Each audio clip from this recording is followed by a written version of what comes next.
Hey there, Dolphin here. The bugs that you can sometimes find in World of Warcraft can be quite appalling and puzzling as to why such major things or crude things, simple things are screwed up. And as I hinted at in previous videos with the critique of World of Warcraft, it can be that manpower is just extremely scarce and you have schedule pressure and all that. But this hints at a management issue. And I experienced something recently that was kind of such an example. They introduced a new heirloom. So there are archaeology world quests now with several stages. One quest and then you go in a dungeon. And this was a new one, first time that world quest was available. And the reward for it was this Spear of Ritu, or Ritu. Now, adding a new item should be almost trivial. So, okay, this is a pole arm, and it is an heirloom that scales from level 1 to 100. That should be extremely simple, right? So how comes that they implemented the quest and they activated the world quest, and you know they could choose which world quest do we want to add. So they decided we add this, okay? And it's a, you could call it a total quality control failure, because I got this as a reward and I sent it to this character that I'm using as a bank shark currently for buying on account stuff, and I noticed the stats and thought something is weird here. So the first thing I noticed, this originally was a one-handed polearm, and as you see I transmog it, you see it here, but originally it was invisible when sheathed, when put on the back. And I found that great. In Warlords of Draenor there's the stuff that you can buy for a lot of gold in your garrison, steam-powered stuff it's called. And that used to be invisible too, and people were happy. I say an agility stuff that it's invisible on the back, this is perfect for monks. You know, monks are about this, and kicks and punches. So this would be it's a great thing. And then they fixed it. There was no reason for that, but they did that. So you end up with a really expensive staff that you can purchase there with a look that isn't even unique. So for transmog, there's no use. Yeah, and I recognized that. I thought like, oh, they did it again, an updated version, basically what the steam-powered stuff used to be. Maybe that's why they changed it. Okay, so I had this and one-handed polearm that was really weird, and you cannot use it in certain classes. You know, I have to see like a monk and a druid you can use it. And okay, can put these back. So that was, but there were two oddities, but that was not the only one. The third oddity was it actually didn't scale. I looked at the stats and was like, the stats are weird. What I then did was send this heirloom to a level 1 monk. I equipped the monk with full heirloom gear and equipped this polearm, and I ended up with a level 1 monk with a item level 700 polearm.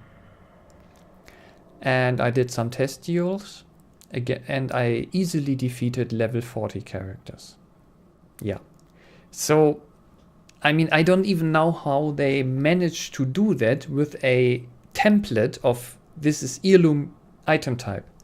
How they managed to specifically mess that up and not just say, okay, heirloom 1 to 100, okay, item property done. But that this item did not scale. And again, you know, like invisible, and now it is visible. So I did test duel, and 1 or 2 days after they had it fixed. You know, understandably, lots of exploit potential. Now, they didn't have the time to properly implement the item in the release version. You know, everybody was doing the world quest, got this pole arm, and it didn't scale down. But then suddenly they had the time, you know, to quickly fix that. Like, oh my god. But how the hell did they implement this in the first place? And this is the ridiculous crap. This indicates a really bad project management when stuff like that happens. And then I just wanted to point out. So I was planning to, like do a dungeon finder with a guardian druid, maybe in bear form, and using that spear, and just to try it out. But it was totally imber. Yeah, this crazy, right? Such simple stuff that you would expect that if you are doing a really sloppy job, it is easier to do it right than to do it wrong. And they implement it in a totally messed up state, doesn't scale down, is a one-handed polearm, no model on the back. Again, they should have kept that. Yeah, and there you go, what the hell? But yeah, this is one of many indications, and these things accumulate and they still happen. It's never gotten better. But, this is what you get when you have a game that's run by really where corporate interest, corporate greed is an influence factor. Where here Activision Blizzard CEO, I think he was, Bobby Kotick, once bragged in front of investors. He took the fun out of game development, and the mentality behind that being, if employees are having fun, it means they are not working as hard as they could.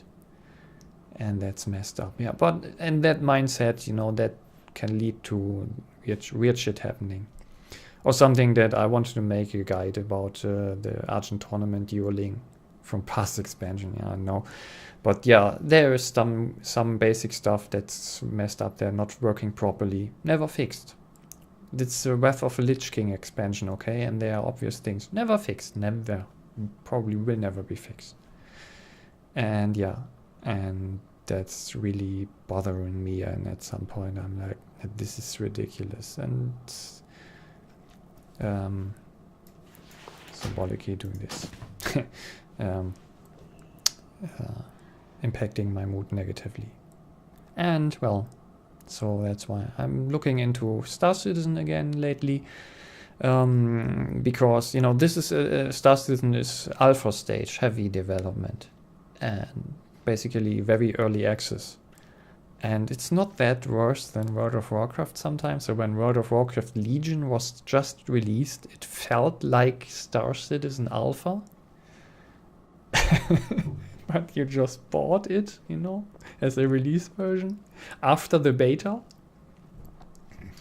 And yeah, I mean, this is another thing. In fairness, I have to say, you have a beta and people use it to preview stuff, like check it out in before. I don't know how many people are actually giving bug feedback and testing. And that depends on how dedicated people are, how much loyalty there is, and if they are sensing that the game dev isn't, hey, we're your best friends, we're all friends like this, so that the management is doing crap like they are just thinking about themselves too, and then Blizzard will actually not get much bug fixing feedback, like quality feedback from running a beta and public open beta. But yeah, it's all, all coming from the root. So yeah, I don't respect the management. I always respect the people who are interested. Developers, of course, any proper developer has a desire to do a proper job if they are given the means to do that, the time and the tools, the manpower. And that I've always respected the artistic element in World of Warcraft, especially the Mists of Pandaria expansion. I was so impressed by that. But the more it goes into game logic and these ideas and philosophies and approaches and the management making requirements about game design and stuff, that gets uglier. That's why I unsubbed, and tomorrow my subscription will end. And I'm doing quite a lot of videos before that, getting my all my ideas done until that point. So that's why I'm making more videos than usual now. Okay, then, so hope to see you in coming videos, a couple more about World of Warcraft, and then I will move on. Let's see what happens, and I hope you will continue accompany me on the journey, and I will always give my thoughtful, insightful opinion about things and fool around and share with you the crazy things I might discover. Okay, and thank you for listening and have a great time. See ya.